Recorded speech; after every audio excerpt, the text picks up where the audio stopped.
E aí pessoal, tudo bem? Aqui quem fala é Igor Neuberger, professor em construção, e hoje vamos falar de um novo assunto aqui no canal. Vamos falar sobre lajes treliçadas, certo? Eu acredito que a grande maioria de vocês já conhece essa técnica, mas nós vamos falar um pouquinho mais sobre o funcionamento dela.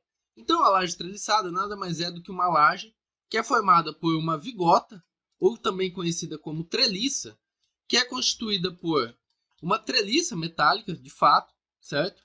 Com uma pequena camada, uma capa de concreto na parte inferior. É uma capa de uns 3 ou 4 centímetros de concreto e forma esse elemento pré-moldado de concreto armado, que ele serve principalmente para servir como forma e a montagem em si dessa laje.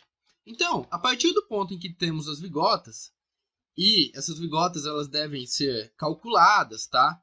É bem comum ter uma armadura adicional aqui junto à vigota, porque a armadura da treliça ela é muito pequena, né? Mas isso é papo para outro vídeo. Hoje nós vamos falar mais da técnica construtiva mesmo. Essas vigotas elas são então posicionadas e é colocado o elemento de enchimento. O elemento de enchimento, os dois mais usuais são placas de cerâmica, que são as placas cerâmicas, tá? E tem as placas de EPS, que são as placas de isopor. Neste desenho aqui, nós exemplificamos com placas de EPS. É usual, elas têm 1 metro de comprimento, no caso aqui está um pouquinho mais por conta da escala, mas cada placa de isopor tem 1 metro de comprimento e a altura ela é variada, a depender da altura final desejada para a nossa laje. É bem comum ter uma altura acima de 8 a 9 centímetros, tá? Porque depois que nós colocamos as vigotas e colocamos as placas de isopor, como é esquematizado aqui nessa modelagem, essa laje ela recebe uma capa de concreto na sua face superior. Essa capa de concreto ela tem que espessura? Vai variar a depender da altura final que você quer que a laje tenha. Mas, de um modo bem simples, essa capa ela tem que ter mais de 4 centímetros de espessura se não tiver elemento nenhum preenchendo aqui além do concreto. Que tipo de elemento que teria? Um conduíte de instalação elétrica, um conduíte de instalação hidráulica passando aqui, cruzando essa laje. Porque imagine o seguinte, se minha capa já é pequena, 4 centímetros. Se eu ainda tenho um conduíte de 1 polegada, que seja, passando, que são mais 2,5 centímetros, nesse ponto onde esse conduíte está passando, o que me resta praticamente é 1,5 centímetros de concreto só, é muito pouco. Então a gente sempre tem que evitar conduítes e elementos embutidos aqui que vão obstruir o meu concreto.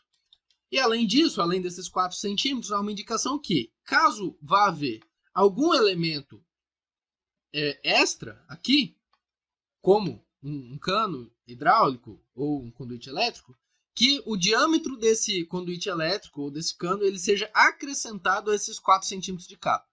Então daí vai depender bastante, tá? Uma outra coisa bem interessante, de um modo muito geral, assim, essas lajes elas sempre estão biapoiadas. Por que elas estão biapoiadas? Porque elas funcionam como vigas, uma paralela à outra. Imagine isso aqui depois que eu coloco uma capa de concreto. Então aqui vai ser como se existisse uma viga passando. Logo aqui eu tenho uma outra viga, aqui uma outra viga. Então são várias vigas, umas paralelas às outras, que formam, no final das contas, quando eu junto todas, essa laje. E por que elas são biapoiadas e não contínuas? Por que quando eu fizesse um esquema tipo esse aqui, eu vou fazer aqui bem rapidinho só para exemplificar, de eu ter uma continuidade dessas lajes, o porquê que ainda assim elas são consideradas biapoiadas? Porque é difícil de garantir a continuidade e a transferência dos esforços aqui. É óbvio que essa tábua aqui ela não existiria, certo? Mas ainda assim, é difícil de eu garantir a transferência dos esforços negativos nesse tipo de continuidade. Porque essa laje ela é muito frágil no que se refere a momentos negativos. Então, outro ponto além desse. Nesse tipo de laje, muitas vezes você não garante que as vigotas elas estejam totalmente alinhadas. Pode acontecer um desalinhamento, como é o que aconteceu aqui nesse esqueminha. Quando eu tenho esse desalinhamento, eu já tenho mais dificuldade para fazer a transferência desse esforço. Então, por via de regra, como é difícil, é complicado de garantir que esses esforços negativos vão ser bem transferidos quando essa laje é contínua, a favor da segurança é mais confiável calcular ela então como um elemento biapoiado. Quais são os pontos positivos dela ser biapoiada? O processo de cálculo é mais simples. Tá? É basicamente uma seção T que ela é calculada de uma forma biapoiada com o momento positivo máximo, que é L ao quadrado sobre 8, sendo o momento de cálculo, tá? Para uma viga biapoiada com carga uniformemente distribuída. E quais são os pontos negativos disso? Quando minha laje ela é biapoiada, ela tende a dar mais flecha. Então, cabe aqui a gente comentar um pouco sobre a metodologia de cálculo, tá? Dessa seção biapoiada. Eu vou colocar um corte aqui, só para a gente conseguir extrair uma seção para mostrar para vocês. Vou pegar isso aqui. Eu tenho aqui a minha vigota, certo? Um corte. Deixa eu colocar mais para cá, e aí fica bem fácil de visualizar. Ferramenta de captura. Vamos lá para a lousa. Acho que vai ficar melhor se eu fizer assim. Ó. Isso, assim vai ficar bem melhor.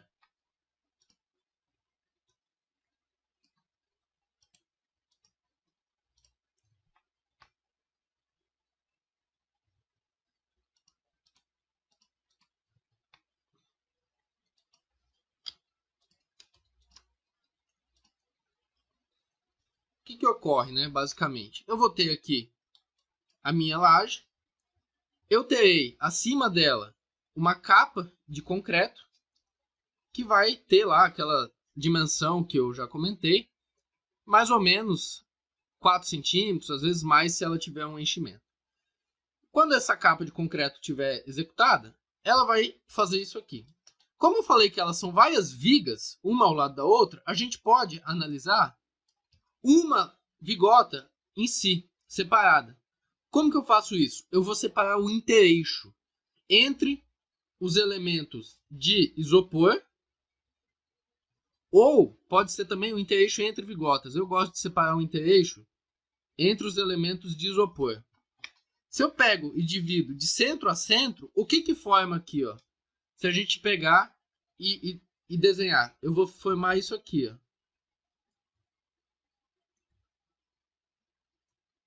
Aqui já teria a parte pré-moldada, né, que já teria sido concretada, beleza?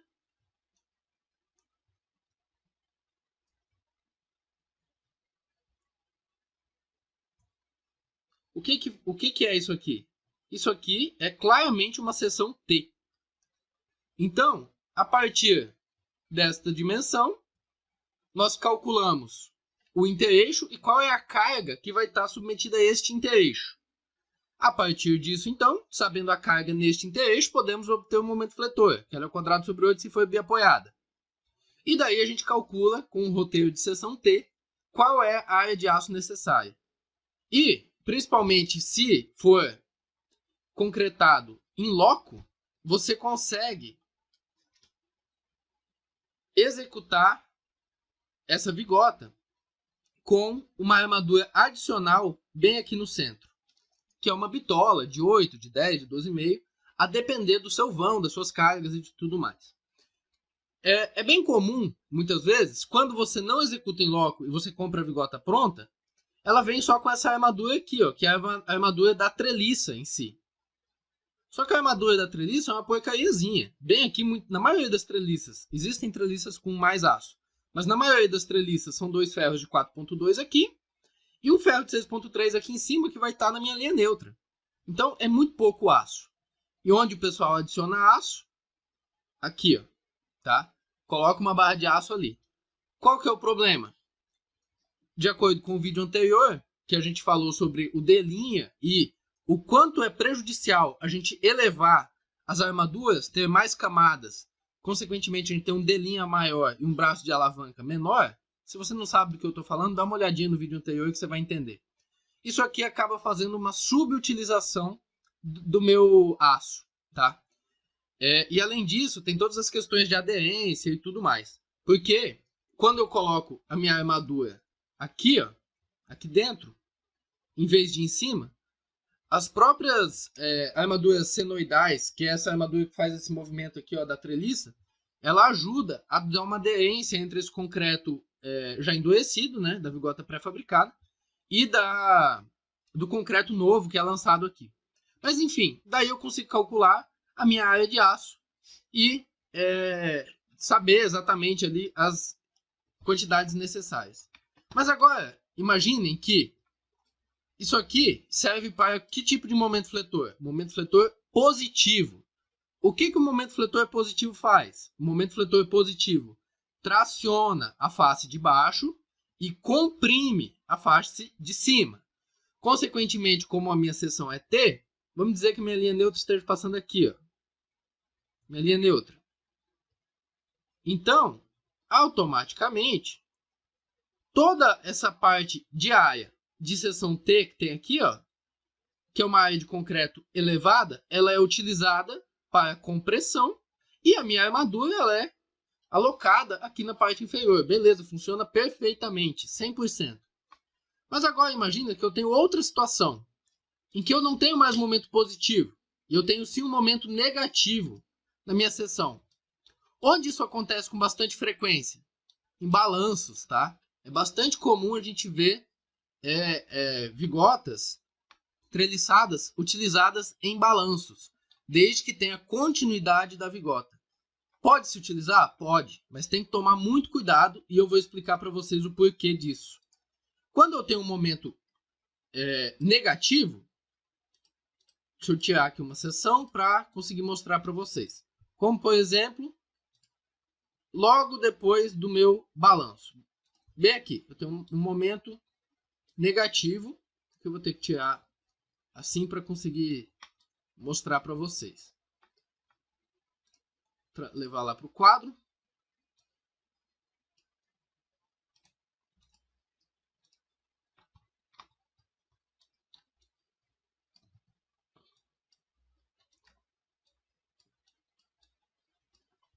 Então vamos imaginar aqui, ó, momento negativo numa seção logo depois do apoio, tá? Em que eu tenho um pequeno balanço aqui. O que acontece no momento negativo? Característica primordial. O momento negativo traciona a face de cima e comprime a parte de baixo da minha seção.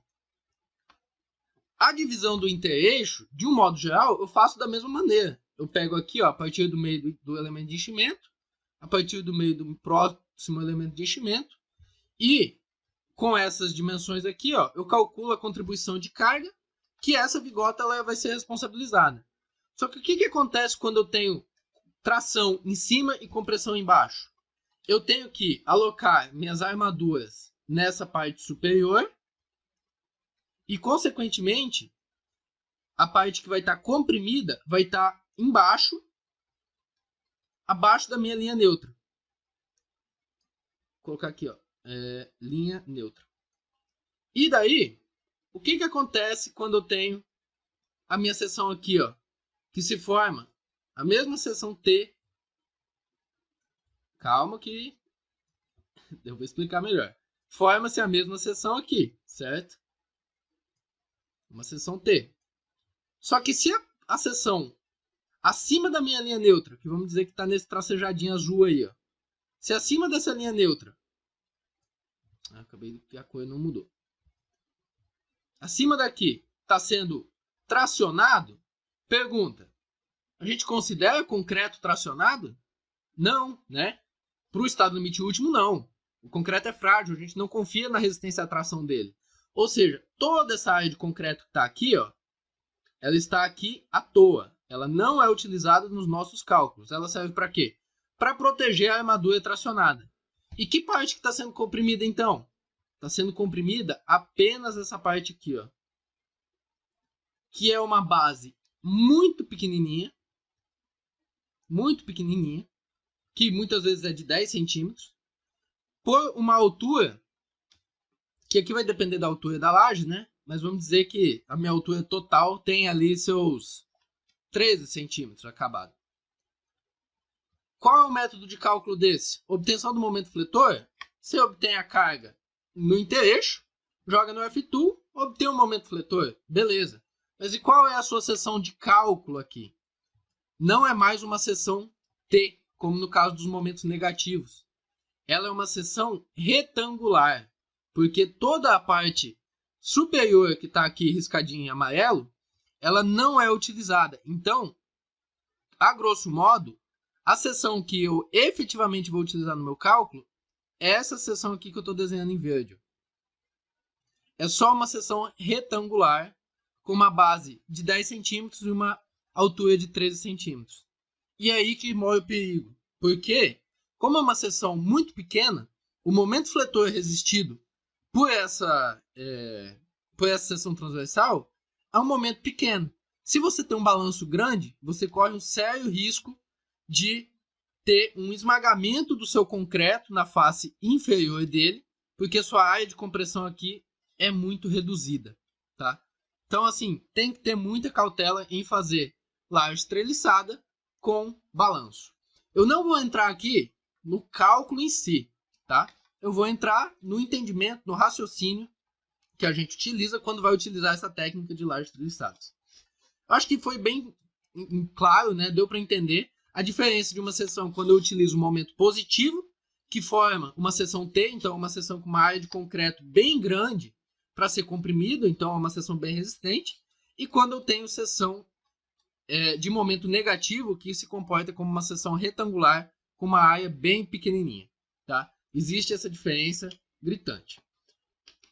Além disso, vamos voltar então para a parte executiva, de fato, né? De modo geral, depois de calcular, de saber todas as armaduras e tal, o que é feito? É colocado as formas, certo? Que servem de escoras para as lajes. Então, se a minha vigota está nessa direção, a grosso modo, a vigota sempre vai estar na direção do menor vão, tá? Eu vou colocar as minhas escoras de 50 a 80 centímetros uma da outra, tá? Vai depender. E uma outra coisa interessante, é recomendado que a vigota ela seja concretada junto com a viga e não acima da viga. Você faz uma concretagem monolítica aqui. Então, vejam, se essa viga aqui tem 40 centímetros de altura, por exemplo, e a minha laje acabada vai ter 13. Então, eu coloco aqui uma tábua que vai cobrir 27 centímetros. E a minha vigota ela se apoia em cima dessa tábua e ela entra para dentro da viga uma distância maior que 5 centímetros e menor que a base da viga sobre 2. Ou seja, ela tem que vir no máximo até a metade da minha viga e entrar pelo menos 5. E daí, forma isso aqui. Coloco as armaduras da viga, tudo certinho, e concreto isso monoliticamente. Por que isso é melhor do que concretar a viga? Depois que a viga está endurecida, só colocar a vigota em cima e concretar a vigota. Porque quando a gente concreta monoliticamente, tendo em vista que ela vai ser armada para momento positivo, a flecha que ela sofre costuma ser uma flecha elevada. Essas lajes elas sofrem muito com flecha, porque ela tem pouca rigidez. E se ela for concretada sem ser monolítica, bem aqui, na ligação entre a viga e a laje, vai abrir uma fissura. Vai ter uma chance maior de abrir uma fissura. Porque essa seção aqui, como não foi concretado monolítico, vai estar livre para rotacionar, vai funcionar como uma rótula, realmente, uma rótula perfeita. E vai abrir essa fissura. Se eu concreto ela monoliticamente, o que acontece? Eu tenho aqui uma formação, vou dizer, muito entre aspas, de um engaste, mas muito entre aspas mesmo, de que, embora eu não tenha armadura negativa aqui para resistir a momento negativo, eu tenho a resistência à atração do concreto. Eu não considero ela nas minhas contas, eu não estou contando ela para levar em conta a segurança. Mas eu sei que, como é concretado monoliticamente e alguma resistência à atração o meu concreto tem, algum momento fletor aqui ela vai absorver nessa concretagem. Até que a seção se microfissure e se redistribua esse momento fletor. Mas essa pequena absorção de momento fletor que surge aqui só devido à resistência à tração do concreto, que não é usada no cálculo, ela vai diminuir, no final das contas, a minha flecha real, porque uma pequena parcela de momento fletor vai ser absorvida aqui pela tração do meu concreto, ela vai diminuir essa flecha real e, então, vai diminuir também essa rotação que acontece aqui e a tendência de surgimento daquela fissura aqui é diminuída. Então, a gente sempre que possível concreta monoliticamente a laje e a viga. E além disso, a gente coloca contra-flecha, que é no meio do meu vão, eu vou pegar essas escórias aqui e vou elevar elas um pouquinho para cima, por exemplo, uma contra-flecha de 1 centímetro, que é calculada também. Quando eu elevo essa tábua aqui para cima, como que eu faço isso? Colocando algumas escórias, alguns apoios aqui nesse vão central. O que eu estou fazendo? Eu vou estar forçando a minha vigota para cima. Deixa eu pegar um equipamento aqui de última geração. Eu vou estar, de certo modo, forçando a minha vigota para cima. E daí, quando ele é carregado, essa contraflecha vai tender a equilibrar a minha vigota e a vigota vai ficar 100% plana, tá? Então, aqui são as vantagens, né, de se utilizar a contraflecha. É claro que isso tem um limite também estabelecido por norma e tudo mais. Então, assim, laje treliçada é basicamente isso aqui. Tem que ser calculada. Se vocês pedirem, eu trago o método de cálculo dessa laje aqui, fazendo um exemplo para vocês. Mas fica aí o desafio nos comentários. De um modo geral, laje treliçada é muito utilizada. Por quê? Porque ela é leve, ela é fácil de executar, porque necessita de poucas formas. Quando feita com EPS, ela tem um condicionamento térmico e até mesmo acústico bastante relevante, bastante bom. E ela serve para a grande maioria dos vãos, principalmente residenciais, tá? Quais são os pontos negativos dela? Ela é pouco rígida. Então, se eu quiser vencer um vão grande, com uma laje treliçada, eu vou sofrer muito com flecha. E, com esse sofrimento, eu acabo tendo que resolver isso aumentando a altura da minha laje. E é o que muitas pessoas não fazem, querem construir um vão de garagem de 6, 7 metros com uma laje H12 e H13 e sofre uma flecha absurda e acaba fissurando sua laje, acaba trazendo vários problemas. Por quê? Porque não verificou flecha, não calculou direito, não fez as coisas como tem que ser feitas. Beleza? Então, assim, esse é o ponto positivo da laje treliçada e também vem com ela um ponto negativo. Ela é relativamente barata, é fácil de ser executada, tem um bom condicionamento térmico e acústico e é boa para vãos até 4 metros. A H12, H13, ela vai passar na flecha por uma carga razoável. Mas para vãos maiores de 4 metros, a flecha começa a ser um problema. Beleza? Então é isso.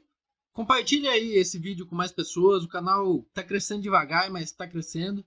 E eu ia gostar bastante se tivesse o apoio de vocês para que o canal crescesse mais. Beleza?